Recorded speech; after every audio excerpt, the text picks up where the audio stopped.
Queridos, vamos pegar nossas Bíblias e também o nosso livro, o livro Nascidamente. Vamos abrir o livro Nascidamente na página de número 104. Amados, hoje, pelo menos é a minha intenção, é fazer um volume maior de leitura,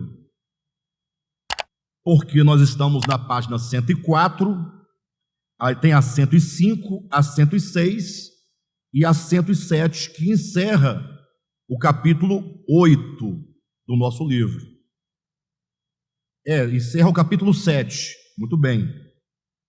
E assim, como eu já falei bastante neste capítulo, e muito do que eu já disse estão aqui nas páginas que nós vamos ler hoje, a intenção, deixe claro, a intenção é ler mais e explanar menos. Mas se nós não cumprirmos com a intenção, porque nós somos exatamente como está em João capítulo 3, versículo 8, né? O vento sopra onde quer,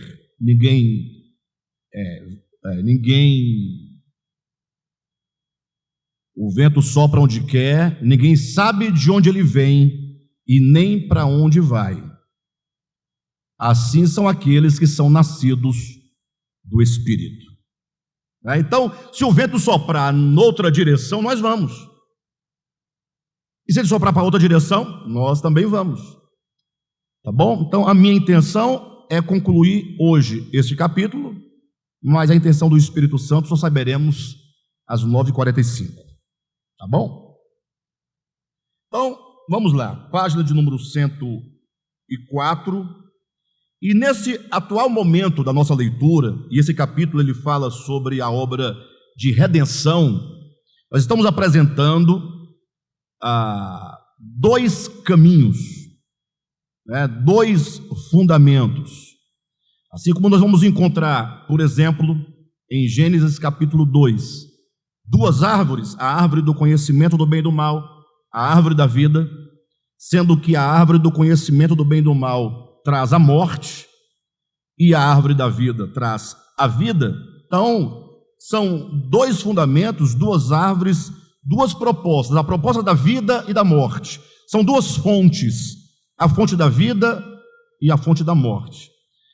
Eu sei que no âmbito da teologia há muito debate sobre salvação, mas a coisa nos parece mais simples do que toda essa confusão que se tem gerado em torno desse tema, de tantas linhas teológicas, cada qual diferente da outra, e cada uma querendo ser mais ortodoxa ou mais correta do que a outra. Mas o fato é que só existem duas fontes, a fonte da vida e a fonte da morte.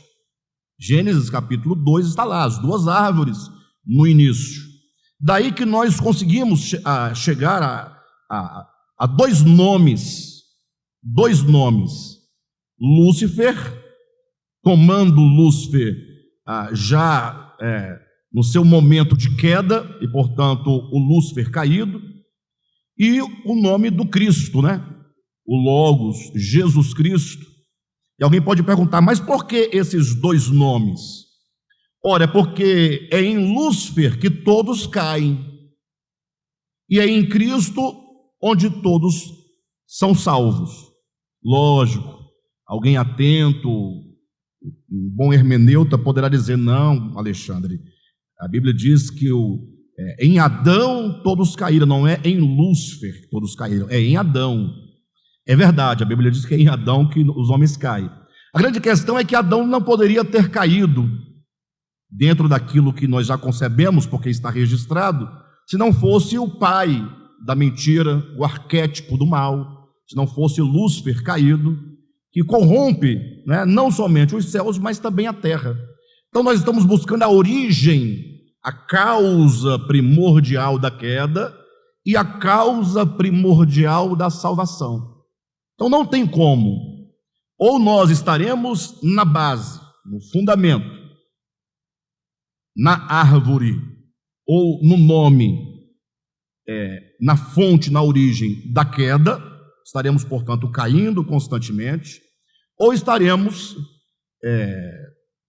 em Cristo, no fundamento que é Cristo, no nome de Cristo, na árvore da vida que traz salvação. Não existe meio termo. Por muito tempo, e eu quero que vocês escutem isso com muita atenção, por favor. Por muito tempo, o DEVAP pregou os temas reino e salvação, e até hoje nós pregamos, e até hoje nós entendemos que existe um aspecto do reino, perfeito? Que é o reino milenar, a manifestação do reino de Cristo. Isso é muito claro para nós. E sabemos que participarão do reino milenar somente os santos vencedores. E aqui nós usamos um critério, inclusive no nosso curso do Querigma, para evitar a palavra crentes vencedores. A palavra crente é uma palavra, me parece que ela é muito restrita, né, na sua aplicação e, consequentemente, excludente. Se ela restringe, automaticamente ela exclui. Então, santos vencedores são os santos, os separados de todos os tempos, de todas as eras, e que no seu projeto de vida, do seu tempo, segundo a revelação que recebera de Deus, foi um vencedor. Então, somente os santos vencedores reinarão com Cristo no milênio. Agora, por que eu trouxe a questão reino, salvação? Porque me parece que na época em que nós dávamos bastante ênfase a essa dicotomia, né? Ou melhor, a esses dois temas, que para mim hoje eu falo que são duas faces de uma mesma verdade, mas nós tratávamos como dicotomia.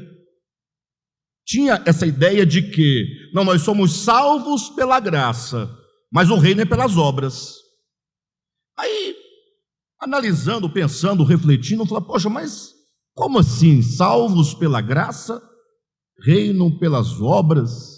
E esse é o argumento que a maioria das pessoas que creem e pregam esses dois temas na conjuntura em que nós pregávamos, né, na mesma conjuntura, eles ensinam assim, como se as obras fossem algo que fosse possível de existir sem a graça e sem a fé. Salvos pela fé e pela graça, não se perde. Mas o reino? Não, é pelas obras. Mas como pode haver obras que nos tornem dignos do reino de Deus? E essa palavra digno do reino de Deus está em Atos 14, né? Para que vos torneis dignos do reino de Deus. Essas obras, para que nos tornem dignos, só podem ser obras da graça e obras da fé, obras feitas em Deus. Não há por que dicotomizar reino e salvação. O que se pode dicotomizar, e não seria uma dicotomia, é a explicação que, se o cristão ele desenvolver a sua salvação, que é pela graça, que é pela fé, que se manifesta por obras, porque não há fé sem obras, perfeito? Não é fé mais obras, não. As obras não são condição, as obras são resultado, são fruto da fé. Então, aqueles que hão de reinar com Cristo na manifestação do seu reino, são aqueles que desenvolveram a sua salvação por meio da graça, por meio da fé, e logo deram os frutos da graça, da fé e do amor, reinarão. Mas há santos, e esses têm sim uma restrição, eles estão dentro de uma restrição categorial, porque só podem aqui falar de eleitos e predestinados. Um eleito e um predestinado, ele tem a garantia da consumação da obra, de salvação nele. Logo, pode ser o caso de que esse cristão não desenvolva a sua salvação em tempo hábil. Não que o tempo fosse curto, mas devido à sua própria negligência, Quando o crente negligencia a graça de Deus, os dons de Deus, a misericórdia de Deus, as mãos estendidas de Deus a nosso favor, e ele passa a viver uma vida de si e para si mesmo, tornando-se um servo infiel, tendo ele conhecimento da vontade de Deus, ele não terá as condições de salvação necessárias para que ele esteja no reino. Logo, ele ficará fora do reino. E o ficar fora do reino, portanto, por um lado, para quem ficou fora é uma disciplina, porque ele perde o galardão, mas, por outro lado, será um tempo de muita graça. Nós vamos falar isso domingo, nosso próximo culto, em que eu vou ministrar, continuando a ideia da mesa da comunhão, quando é dito que o Senhor Deus disciplina todo filho que ama, para que ele não seja condenado com o mundo. Então a própria disciplina é muita graça de Deus. É um tempo, um período, uma dispensação em que a pessoa perde o reino, mas que ficará dentro de um processo de crescimento, para que então, após esse período, ele seja reunido aos demais na Nova Jerusalém, Novo Céu e Nova Terra. Então, o que eu tentei falar para os irmãos aqui é só para não criar a dicotomia reino-salvação. Não tem como você dizer que alguém é salvo, mas não reina. Não. Se é salvo, por que não reina? É salvo. A não ser que a salvação nele não se tenha completado. Porque salvação não é bilhete, não é ingresso. Salvação é um acontecimento que precisa se consumar no homem integralmente. E no homem integral. A salvação deve acontecer integralmente no homem integral, espírito, alma e corpo. Salvação integral é justificação, é santificação, é transformação, é conformação. É a salvação integral, toda ela, no homem integral, é espírito, alma e corpo. Então não há porque eu digo isso, porque eu ouvi muito no passado pessoas que diziam assim: não, tá bom, se eu não reinar, pelo menos estou salvo. A pessoa se ancorava na ideia: não, se eu tenho a salvação garantida, ainda que eu me dê mal por 1000 anos, mas depois eu escapo. Meio estranho, né? É meio diferente a coisa. Então eu prefiro dizer que reino é o governo de Deus em nós. Então eu vivo o reino hoje, com esse governo se operando em mim, perfeito? E se eu hoje aprender a obediência e a submissão desse governo em mim, a ponto de esse governo de Cristo hoje me governar por meio da vida divina plenamente, eu terei aprendido também agora, no reino milenar, a governar sobre nações. Só governará sobre nações quem tiver aprendido a ser governado. Ninguém pode governar se não sabe ser governado. Ninguém pode conduzir outro à obediência se não aprendeu a obediência. Então, cristãos que ficarem fora da manifestação do reino, quer dizer que a salvação não se efetuou plenamente nele, ou não se efetuou completamente em todo ele. Perfeito? Bem, mas voltando ao ponto, só existem, portanto, essas duas fontes, não tem o meio termo. Foi daí que eu trouxe a ideia do reino, que o reino entraria como um meio termo, né? Não sou perdido, sou salvo, mas como eu não estou nem aqui nem lá, eu estou no reino, então estou lá, mas não estou no reino. É uma maneira de justificar a nossa própria negligência, não é?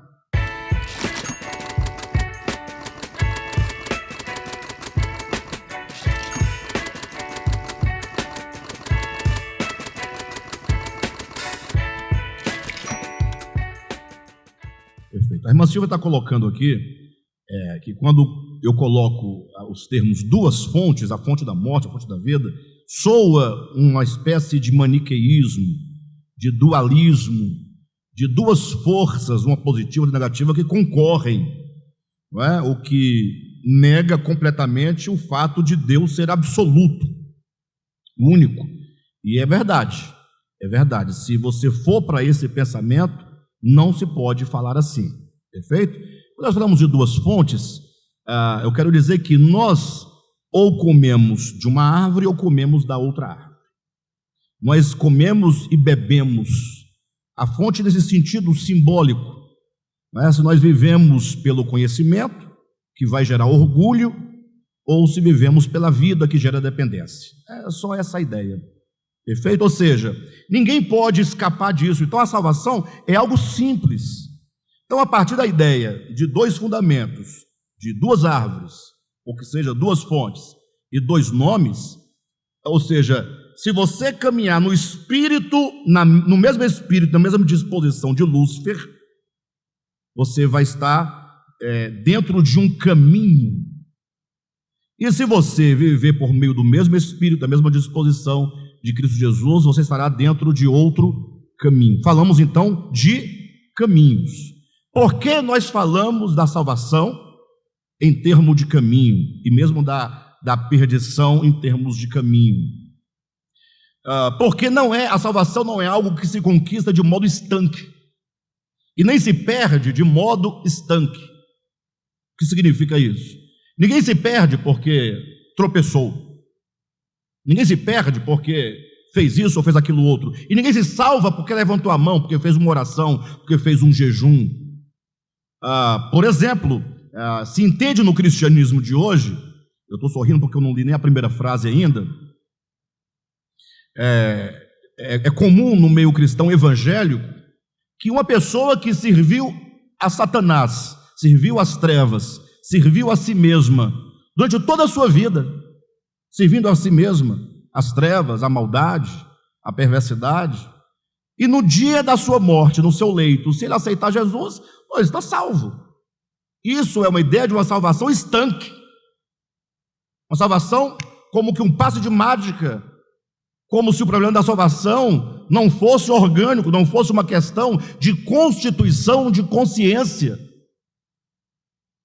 Então, para que alguém chegue, se é que chegará,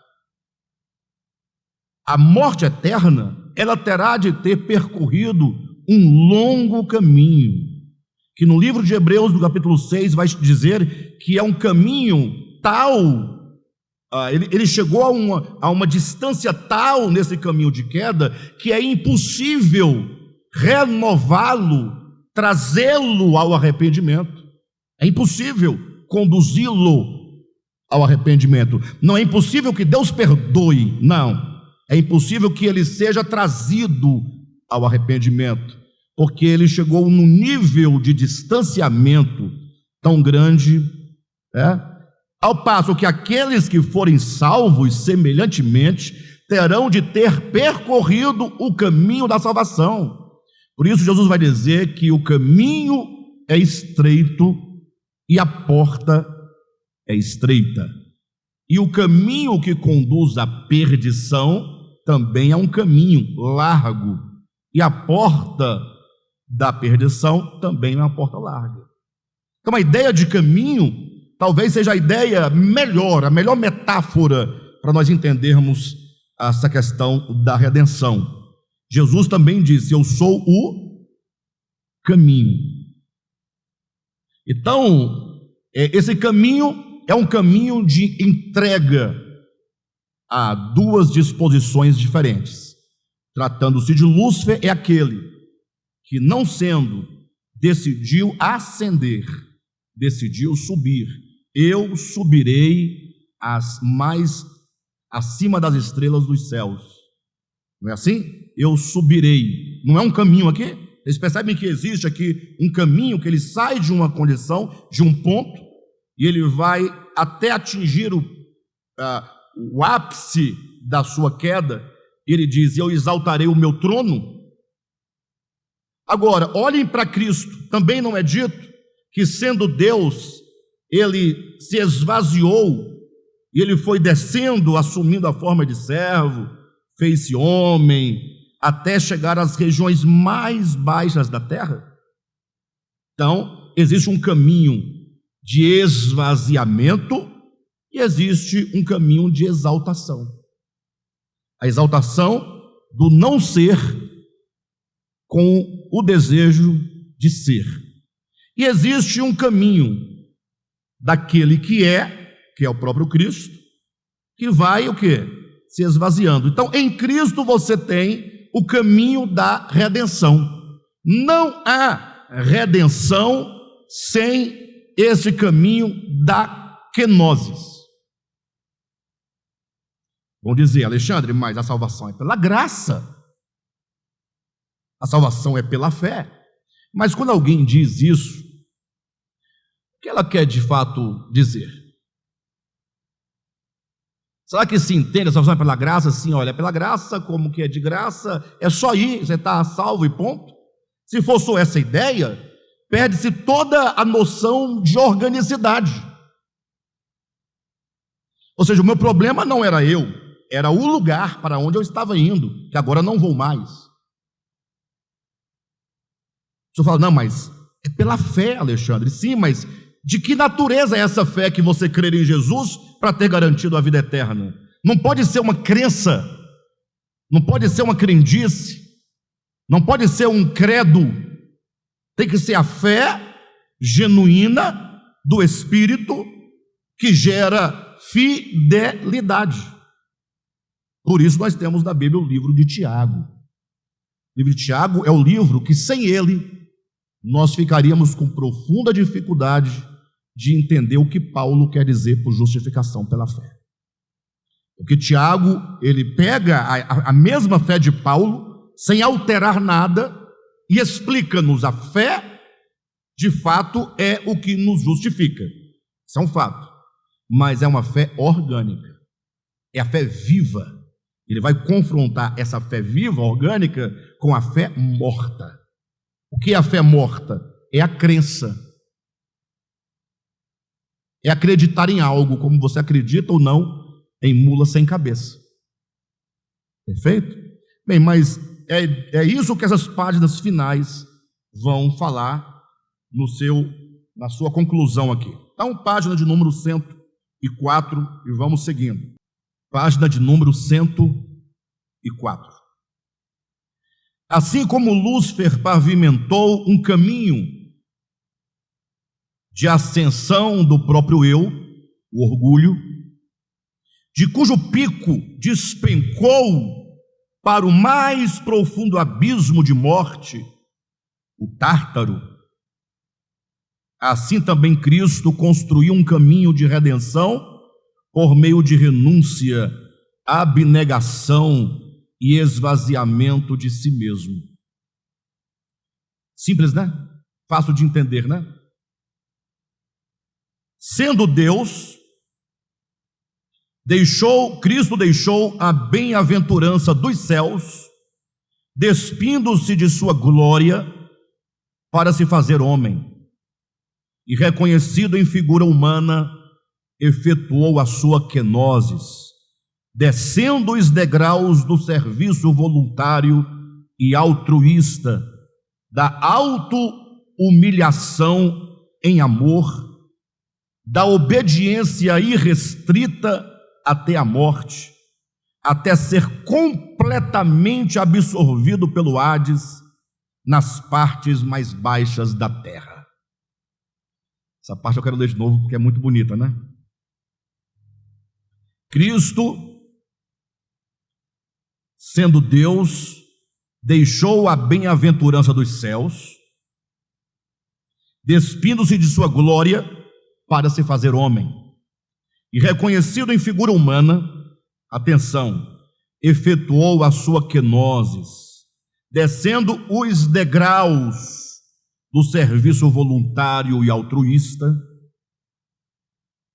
da auto-humilhação em amor, da obediência irrestrita até a morte, até ser completamente absorvido pelo Hades nas partes mais baixas da terra. Enquanto Lúcifer subiu pela força compulsória de seu egoísmo, para então desabar, sugado pela gravidade fatal do pecado, até a morte. O Cristo de Deus desceu, movido pela força voluntária do amor, para então ascender, erguido pela potência da verdade em seu coração, até os mais altos céus. Bem, vocês vejam que nós estamos aí comparando Cristo e Lúcifer, né? Então, vamos tomar de novo a leitura enquanto Lúcifer, tá? Então, enquanto, por um lado, Lúcifer subiu pela força compulsória de seu egoísmo para então desabar, sugado pela gravidade fatal do pecado até a morte, o Cristo de Deus, ao contrário, desceu movido pela força voluntária do amor. Volto um pouquinho na leitura. Lúcifer subiu pela força compulsória de seu egoísmo. Continuando, o Cristo de Deus desceu, movido pela força voluntária do amor. Então nós temos em Lúcifer a força compulsória de seu ego, do seu egoísmo. Por que força compulsória? Porque o egoísmo não te dá a possibilidade de decidir. Ele te obriga, é uma força que, né? Então, enquanto Lúcifer subiu pela força compulsória de seu egoísmo, para então desabar, olha o contrário, ele desaba, ele subiu para desabar, sendo o quê? Sugado pela gravidade fatal do pecado. Ou seja, você pode até se orgulhar, mas o próprio pecado, ele te atrai de volta, né? A morte, né? Sugado pela gravidade fatal do pecado até a morte. O contrário, diz que o Cristo de Deus desceu. Só que ele não desceu por obrigação, ele não desceu por coerção, não desceu por ameaça, ele não desceu por alguém oferecer algo para ele em troca. Ele desceu movido pela força voluntária do amor. Em João capítulo 10, Jesus fala claramente: eu dou a minha vida pelas ovelhas. Ele é que entrega a sua vida. Eu dou a minha vida para depois reassumi-la. Então é muito claro, né? O Cristo de Deus desceu, movido pela força voluntária do amor, para então ascender. Ele desceu para ascender, erguido pela potência da verdade em seu coração até os mais altos céus. 2 pontos. Eis os caminhos da morte e da vida, da tragédia de se afastar de Deus e da redenção que nos reconcilia com o Criador. Quando Cristo afirmou acerca de si mesmo: eu sou o caminho, referiu-se a toda a sua trajetória. Então coloca aí, porque isso aqui é comentário bíblico. Se um dia tivermos nós uma Bíblia, a qual poderá ser por nós comentada, no comentário de João 14,6 terá isso aqui, ou algo semelhante. Quando Cristo afirmou acerca de si mesmo: eu sou o caminho, referiu-se a toda a sua trajetória, desde a sua encarnação até a sua ascensão, enquanto o novo e vivo caminho que conduz o homem de volta ao Pai. Não há um caminho, atenção, isso é muito importante, não há um caminho a ser meramente acreditado e defendido, mas o caminho a ser percorrido. E aqui é o ponto importante que vocês entendam definitivamente. Infelizmente, nos ensinaram por muito tempo, e ainda há muitos que assim ensinam, que o caminho tem que ser acreditado. Eu acredito que o caminho é esse, está tudo certo, e não te ensinaram que o caminho, e esse caminho é o caminho que nos leva de volta a Deus, Se você ler João 14, está claro lá. Eu sou o caminho, eu sou a verdade e a vida. Mas essa foi a resposta que Jesus deu à questão, salvo engano, Tomé, ou foi Filipe, levantou. Quando ele disse: Senhor, nós não sabemos para onde tu vais. Como saber o caminho? Então, Jesus falou assim: eu vou preparar para vocês um lugar, eu estou indo fazer isso. O discípulo disse: mas nós sabemos que lugar é esse? Jesus falou: ora, mas eu sou o caminho que vai levar a esse lugar. Ele diz: e ninguém vem ao Pai a não ser por mim. Então, onde é que essa pessoa vai? Ao Pai, por meio do caminho. Então, quando diz que Jesus é o caminho, e aqui é o ponto que para mim, eu não sei o que nós vamos fazer da nossa vida, eu não sei qual é a linguagem que a gente vai usar. Temos que orar muito para Deus ter misericórdia de nós e também das pessoas que nos ouvem. Porque os crentes usam esse texto de João 14 para dizer assim: olha, só existe um caminho que leva o homem a Deus, é Jesus. Abra sua Bíblia, João 14, para a pessoa ler. De fato. Sim, mas o que essa interpretação, grosso modo, implica? Ele vai perguntar: Zi, qual é a sua religião? Vai dizer: a religião X. Não é cristianismo, logo vocês não têm Jesus, não têm um caminho. Então, acabou. Eles estão confundindo o caminho, que é o Cristo de Deus, com uma religião. E de fato, eles estariam certos, se o caminho, que é único, não há outro caminho, tá? Não há outro caminho. Entendam isso. Cristo é o único caminho. Eles estariam certos se entenderem Cristo enquanto sendo um objeto próprio de uma religião, nas características dos seus dogmas. Bem, se for assim, está certo, porque as demais religiões, elas não trazem a Cristo com esses dogmas do cristianismo, eles são diferentes. Alguém pergunta: ora, mas é possível, aqui é o drama da questão, alguém não ter o Cristo enquanto objeto dogmático e ser salvo? Eu diria assim: tá, então o cristianismo é a garantia. Logo, né? Mas é a garantia. Tudo bem. Então a pergunta que se faz, e aí as pessoas que assim entendem deveriam responder com sobriedade, todos aqueles, portanto, que morreram sem alcançar o objeto dogmático do Cristo histórico, não podem ter salvação. Não pode ter. Eles não têm o objeto dogmático. Quem está entendendo? As crianças que hoje nascem, não adianta fazer malabarismos dizendo que elas são salvas, se elas não têm o objeto dogmático do Cristo histórico, porque não cresceram o suficiente para ouvir o Evangelho, morreram antes. Mas Jesus falou que delas é o reino dos céus. Então se afirma categoricamente que existem dois meios de voltar ao Pai. Um é a inocência de uma criança que vocês dizem terem nascido pecadora e sob condenação do pecado.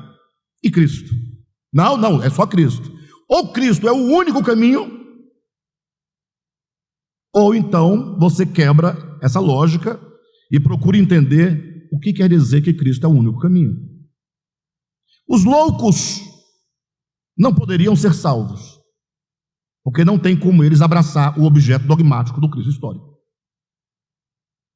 Civilizações inteiras que foram dizimadas, da terra, que desapareceram, não podem ter salvação. Ou seja, só o cristianismo que vai ser salvo, e eles próprios não acreditam que todo mundo deles também estão salvos. Está difícil. Alguém fala: mas e qual é a saída? É você entender que o Cristo Jesus não é um objeto dogmático que te garante alguma coisa.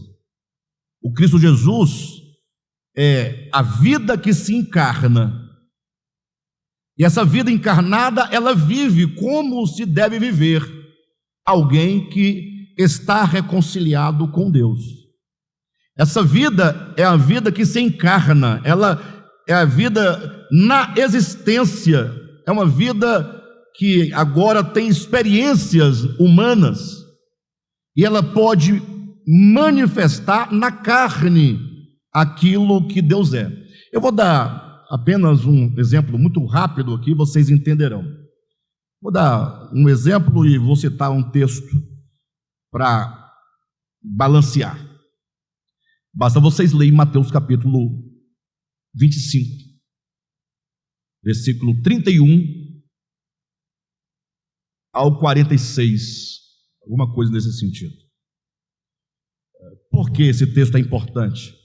Ora, porque lá é dito pela boca do próprio Jesus. Então não passa por Paulo, não passa por Pedro, não passa por Tiago, não é Calvino, não é Armínio, não é Assembleia de Deus, não é Devap, não é Igreja Católica, é bobagem. É Jesus, dizendo que entrarão para o reino do Pai. As ovelhas do Pai, benditos do meu Pai. Quem são esses benditos? São as ovelhas. Sim ou não? São as ovelhas. E se são benditos do Pai, são ovelhas de quem? São ovelhas do Pai. Por que insistir que essas ovelhas são ovelhas do Pai? Porque tem as ovelhas de Jesus. Ele diz: estas são as minhas ovelhas, os Pai me deu, é dele, eleitos e predestinados. Mas o Pai tem as suas ovelhas. E tendo o Pai as suas ovelhas, ele diz: as ovelhas minhas entrarão para o reino que está preparado. Aí a pergunta é: por que essas ovelhas não passam, ou não são as ovelhas de Jesus, mas as ovelhas do Pai? Muito simples, porque elas, na praxis da sua existência, não souberam quem era Jesus. Porque elas alimentaram Jesus, mas não o conheciam. Vestiram Jesus, mas não o conheciam. Fizeram tudo por Jesus, mas não o conheciam. Ora, e como é que são benditas? E por que possuem o reino? Porque, como diz o texto, eles recebem a vida eterna. Ora, porque eles foram salvos por outro caminho que não fosse Jesus? Não. Foram salvos pelo mesmo Cristo, que não é um objeto dogmático de nenhuma religião, mas é a vida, é o Espírito de Cristo que se traduz na fraternidade, em verdadeira humanidade, no amor, na graça, no perdão. É o Espírito de Cristo.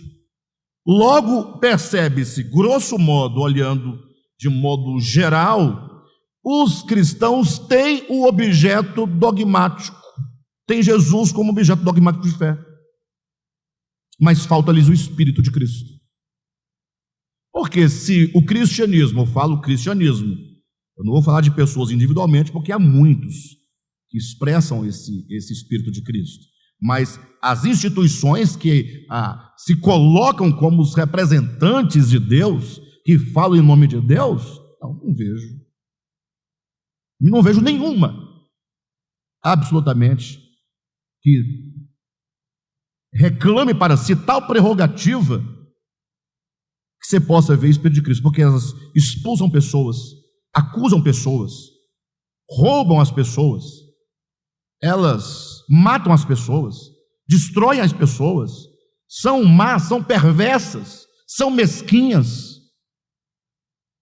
Não pode haver Espírito de Cristo, logo não pode haver Cristo enquanto caminho. Então entenda que o caminho chamado Cristo não é um objeto dogmático de fé, de uma religião. Não é. Cristo, o caminho, é o Espírito de Cristo. É exatamente o que Paulo diz: tende em vós a mesma disposição que há em Cristo, o mesmo Espírito de Cristo Jesus. Por isso que nós temos que morrer e nascer de novo, porque pelo primeiro nascimento nascemos Adão, pelo novo nascimento nascemos Cristo. Por isso que não há separação entre quem crer em Cristo e o próprio Cristo. Eles tornam-se um único homem, um novo homem. Cristo é o cabeça de um novo homem, do qual nós somos membros. O novo homem é Cristo o cabeça com o corpo de Cristo. Cristo o cabeça com o seu corpo. Por isso nós somos membros deste único corpo. Se Cristo é o cabeça e aqui o corpo é o corpo de Cristo, logo nós não temos uma distinção no sentido da natureza entre os cristãos e Cristo. Perfeito, pessoal? Dá para entender, né? Então, continuando. Página 105. Quando Cristo afirmou acerca de si mesmo, eu sou o caminho, referiu-se a toda a sua trajetória, desde a sua encarnação até a sua ascensão, enquanto novo e vivo caminho que conduz o homem de volta ao Pai. Não um caminho a ser meramente acreditado e defendido, mas o caminho a ser percorrido. O homem que tem fé no Evangelho é aquele que assume para si o Cristo caminho, caminho estreito de renúncia e morte que conduz à vida eterna. E quem quiser as fundamentações bíblicas estão aí, é só você buscar na nota de rodapé. Por isso, havendo o Senhor ordenado aos apóstolos que saíssem a pregar o Evangelho, instruiu-lhes que iniciassem os que crescem na verdade, batizando-os em seu nome. E aqui há um detalhe. Quando fala batizando-os no seu nome, qual é a discussão que se tem? A discussão é, qual é o nome dele? Yeshua? Yeshua HaMashiach. Qual é o nome dele? É em nome do Pai e do Filho e do Espírito Santo? Ou é no nome de Jesus Cristo? Eles estão atrás das letras e dos fonemas, como se nome fosse uma designação. Bem, pelo menos dentro da cultura hebraica, né, da cultura semítica, o nome ele implica a própria pessoa. O nome implica a própria coisa. Isso é uma discussão filosófica muito antiga, né? Inclusive há um movimento filosófico chamado os nominalistas, né? Que eles entendem que não existe relação da coisa com o nome. Ou seja, o nome não implica essência. Vocês querem entender como isso toca a todos nós, sem mesmo a gente nem saber que isso existe? Quando alguém diz assim, olha, um cavalo é o quê? Não, um cavalo, ele pode ser qualquer coisa que ele quiser ser. Não, ele é um cavalo. Ele fala, não, cavalo é só o nome, não tem relação com a essência. Se ele quiser amanhã virar um jacaré, ele pode ser um jacaré. Porque os nominalistas vão assumir o nome que não corresponde com essência. Na verdade, eles vão assumir o nome em detrimento à essência. Eles vão negar que exista essência. Não existe essência. Tudo é neutro, tudo vai depender de como se quiser ser. Vocês entendem a questão? Isso aí é um movimento lá do século 17, 18, os nominalistas. Guilherme de Ockham, depois pesquisem, vocês verem como que a coisa é complicada. Mas na cultura semítica, hebraica, o nome está intimamente relacionado à coisa. O nome e a coisa é uma coisa só. Vocês vão ver, por exemplo, por que o nome de Jacó foi mudado? Está lá no texto. Porque mudou-se a pessoa. Quando muda a pessoa, tem que mudar o nome.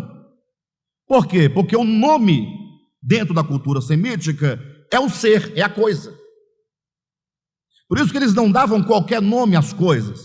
Eles davam sempre o nome que eles buscavam na essência. Então, o nome tem que corresponder à essência, porque o nome é a própria coisa. Por isso que é dito que os vencedores vão ter um novo nome, porque terão passado por um profundo processo de mudança. Novo coração, novo espírito, novo nome, novo homem, nova criatura, é um outro ser. Então, quando falamos aqui, por exemplo, por isso, havendo o Senhor ordenado aos apóstolos que saíssem a pregar o evangelho, instruindo-lhes que iniciassem os que crescem na verdade, batizando-os no seu nome, não é usando uma fórmula, na hora do batismo, eu te batizo em nome de Jesus, te batizo em nome do Pai, não, batizando-os, é introduzindo-os. Quando a pessoa ouve o evangelho e crê no evangelho, ela é convidada a ser imergida no nome, na pessoa. Ser imergido, mergulhado na pessoa de Cristo quanto à sua morte. Isso não é nenhuma invenção. Paulo vai dizer em Romanos capítulo 6, versículo 3, Ou porventura ignorais que nós, os que fomos batizados em Cristo, fomos batizados na sua morte. Ele quer dizer, ser batizado em nome de Cristo é ser mergulhado, introduzido, unido, associado à morte. É muito simples, não sei onde está a dificuldade. Não é questão de acreditar, eu fui batizado, aquela coisa. Não é por aí. Olha, por isso, havendo o Senhor ordenado aos apóstolos que saíssem a pregar o evangelho, instruiu-lhes que iniciassem os que crescem na verdade, batizando-os em seu nome. E o que é o batismo? Senão a união do homem com Cristo em sua morte e ressurreição? Ora, o batismo não é sacramento, nem dogma doutrinal.